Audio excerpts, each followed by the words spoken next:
Theo Von's podcast this past weekend has become one of the biggest comedy podcasts on the planet. One of the things people love the most about Theo Von is his ability to open up to his audience and be vulnerable with people about his own struggles with uniquely human issues such as love, self-confidence, and losing friends or loved ones. He also has a special ability to allow guests and other people to be emotional on his platform when they need to be by being a great listener and letting them be themselves, even if it means literally crying it out. One of the greatest examples of Theo demonstrating this was his podcast episode with former UFC middleweight champion Sean Strickland. In this video, we're going to talk about Theo Von's podcast episode with Sean Strickland, the emotional volatility of Sean in this episode, and what separates Theo from other interviewers that made Sean feel comfortable talking about his trauma. I'm excited to make this video because it combines two of my favorite things in the entire world, which is stand-up comedy and mixed martial arts. If that sounds interesting to you, then let's hop right into it. If you don't know who Sean Strickland is and why this podcast episode was so emotionally charged for him, then I'll fill you in quickly on a little bit of his backstory. Sean Strickland is a middleweight fighter for the Ultimate Fighting Championship who has gone viral many times online for saying some very funny and sometimes incredibly out-of-pocket shit.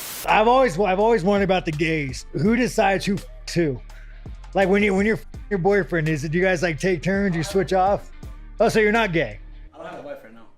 I'm honest. I try to be, unless I'm trying to sleep with you. I'm not saying that the world will be a better place with more of me, but you guys need to get hit by your dads a little bit more. Some of his opinions can be seen as harsh or crass, but regardless, he does not shy away from sharing his unfiltered perspective with the world, even when it seems like a bad time. Part of why people have come to love Sean Strickland so much is that it seems like his personality as a fighter is the exact same whether he's on camera or off camera. But another thing about Sean that cannot be glossed over is his traumatic past. Sean has expressed on many different occasions how as a child he lived in a very abusive household where domestic violence was a regular occurrence that he and his brother Kevin would often witness. Sean's courage to use this trauma to fuel his fighting career and then eventually beating Israel Adesanya to become the middleweight champion has made him a massive inspiration to many young people around the world who have experienced trauma in their youth and other young people who are just struggling in general to make something meaningful happen with their lives. With his rise in popularity, a lot of people were curious to see what he would do on this past weekend with Theo Von,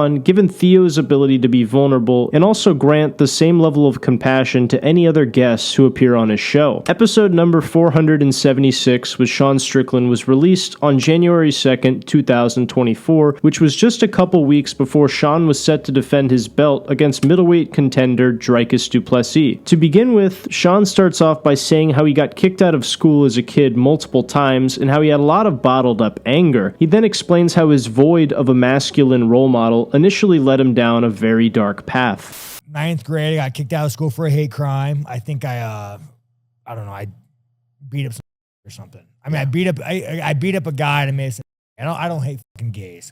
Dude, I had a lot of fucking trauma. You had a lot of anger though. Yeah, I had a lot of trauma growing up. I had this piece of grandfather. He was super racist, big white man. Did he like you at all, you think, though? No, he did. He did. But you're a kid with a piece of father and you just gravitate towards anything masculine. And there's a big old white racist redneck and I'm angry. So next thing I know, dude, I'm like, right. You're just saying racist. You heard at the house. Yeah, exactly. So he talks about how the first masculine role model in his life that wasn't his abusive father was his grandfather, who was really racist and intolerant of others. Then Sean says he thought he was racist for a long time, but he realized he was actually just angry. It almost seems like training in mixed martial arts and fighting helped Sean realize he wasn't a hateful person and gave him the ability to harness his dark side that came from his trauma. Theo is also asking great questions and actively listening, which allows Sean to really dive into these traumatic events he went through in his younger and more formative years. Then Sean really starts to dig into the nitty-gritty details of why his childhood was so hard for him. I used to always sleep in my mom's room because I thought my dad was going to kill my mom. So I would sleep by the door. I'd sleep to make sure she was all right? Yeah, I'd sleep under the bed, I'd sleep by the door because I thought my dad was going to kill my mom. So my dad's like, Dad, he's not sleeping in here tonight. He's not kick him out. And so I army crawl under the bed and I'm sleeping under the bed, right? Under the bed? I'm laying on the bed, just laying underneath the bed, as they're fighting. But I remember laying under the bed and fleas were just jumping all over me, and I'm I think there might have been like a dildo next to me. I shit you not, dude. Oh man, that picture- sucks. We had this kind of like orange-looking carpet. Yeah, it sounds like a Japanese game Like show. who puts? Huh? So, anyways, my dad gets on top of my mom. And she says, like, I remember he said, like, I'm gonna kill you. I'm gonna kill you tonight. Maybe it's just rough sex. We don't know at this moment, right? And you were under the bed? I'm under the bed. So he starts strangling her, and I get out, and the only thing I can see is a guitar. I just fucking crack him in the head, call the cops, and then I run down the street, calls the cop, gets arrested. My dumbass mom bailed him out of jail. Even while Sean is unfolding this graphic and horrific story of how his dad hurt his mom, Theo is still able to jump in and make him laugh about it with the Japanese game show line. It really is a gift what Theo has here, and you see it on full display here later when Sean gets into the bleakness of these traumatic events and how it affected him. Dude, I remember. It's hard to stay up late and learn. Dude, I remember like laying in bed. Like I remember I stopped believing in God, man. Like fucking, like I had, yeah, it's crazy shit, dude. Crazy shit, man. Yeah. It's okay, man. It's a lot of that sad, dude. I used to be scared at night. Like, I heard when I was a kid that like, if you peed around like animals could pee somewhere that other animals wouldn't come. You know what I'm talking about? You know what I'm talking about? Huh? Yeah, man. I got it. Have you ever heard that? Yeah, I'm sorry, bud. So, man. I'm sorry, buddy. That's all good, dude.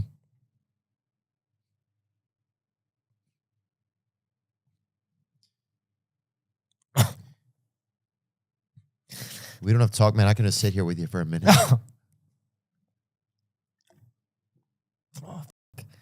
It's these types of moments that make people really look up to and love Sean Strickland as a man. You can see Theo start to tear up as Sean tells him some of the more dark stuff, and the second Sean sees Theo start to cry, he himself starts to tear up and get emotional also. It's like Sean seeing Theo cry just signaled to him that he was in a safe environment and that he could let some of this pain out and just cry. Then Theo tries to tell him a funny story to console him, and Sean really starts to lose it, and then Theo takes the hint and just lets it sit so Sean can process it all. The emotional intelligence and patience Theo possesses to let Sean air this all out and be able to just sit and let him tell his story is truly unique, and is one of the reasons Theo has built up such a big platform on social media. Combining the thoughtfulness and vulnerability of Theo Vaughn mixed with the straightforwardness and authenticity of Sean Strickland really made this podcast an emotional roller coaster, but I feel like it really helped Sean process some of his darker past. Then after crying, Sean can't help himself and explains why he feels the need to take someone's life given the horrendous trauma he's experienced in his life. When I talk about like, oh, I kill a man,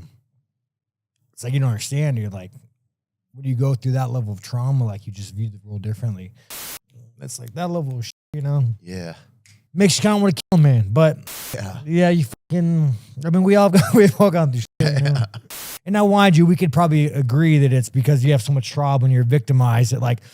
That's your way of like protecting you and saying that if you go and kill somebody, like you'll be happy. And I would if you could let me kill a man, like happy as I can't, but right. Some places. some places, right? Now he definitely loses me here because I haven't gone through a fraction of the shit that Sean Strickland has, but I understand why he says that because he's experienced the world way differently than I have, so his vision is completely different. Then Sean Strickland talks about how some people get into fighting for different reasons, like John Jones is a natural talent with great genetics, but for him he just got into it because it was his escape from this horrible childhood he experienced. Well, you got to learn it. You got to want to be violent. I mean, there's some guys like, there's some guys like John Jones who's just he's a fucking athlete. He's just like, there's a lot of athletes, and there's guys like me who were like, if it wasn't for fighting, bro, I'd be in jail. Like it's not like to have like, you don't understand. Like I truly have a deep down urge to kill somebody. Like it doesn't go away. I thought this podcast episode was incredible to listen to, and it really solidifies my respect for Sean Strickland and Theo Vaughn both as men. I really do think Sean and Theo both are an inspiration to people across the world who've been through a lot and don't really know how to express themselves or make their voices heard. Sean fights as an outlet for what he's been through, but he seems like a genuinely good guy who deeply cares and wants the best for anyone who supports him in his journey. Theo does the same thing with comedy, but he takes questions and call-ins from fans every now and then to let them know that they're not alone and that he's been through most of what they've experienced also. Sean has done a lot of interviews in the last year, but none of them have hit quite as hard as this one with Theo. There's just something Theo has that is very unique and allows someone like Sean to be himself and to break down if he absolutely needs to. I think these two doghouse owning fellas are good for each other, and I sincerely hope we get to see them together again. Anyways, what did you guys think about Sean Strickland on this past weekend with Theo Vaughn? Did you love it? Did you hate it? Are you a fan of the UFC and Sean Strickland, or is this your first time hearing about him? Let me know what you think in the comments down below. I love talking about the UFC, and I love talking about the comedy world, and when they mix, I'm all for it. So I really hope you guys enjoyed it, but that's all I got for you guys. I love you, and I'll see you in the next one. Nah, man, I want to fucking, try to kill him, man, and get paid.